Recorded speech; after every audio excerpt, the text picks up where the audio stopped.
Hello everyone and welcome back to my YouTube channel with another useful and informative video. So guys, in this video I'm going to show you how to fix could not connect to iCloud. Verification codes cannot be sent to this phone number at this time. So guys, if you are also facing this issue here, I will show you how can you fix it. So guys, for that you have to simply watch this video till the end. So guys, the very first solution for this problem is that you have to simply make it sure that your internet connection is working properly. So guys, check your internet connection, and if it is working properly, then change your internet connection for some time. So guys, change your internet connection and check if the problem is fixed or not.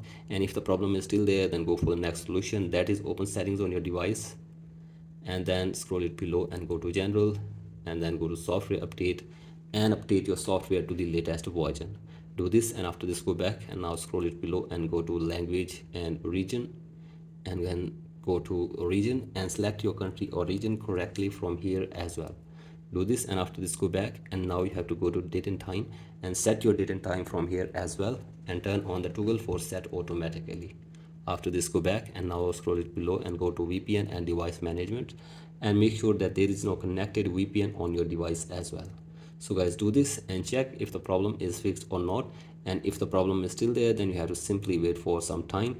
After that your problem will automatically be fixed. And if you still face this problem again on your device, then you have to simply go back and then you have to simply open the support app, and from here you can get any kind of help regarding this issue from the Apple team. So guys, from here you can request your problem to the Apple team and they will try to fix this problem for you within 24 hours. So guys, hopefully after this your problem will be fixed. So guys, that's it for today's video. Hope this video helps you. Please like and subscribe to my YouTube channel as well. Thank you.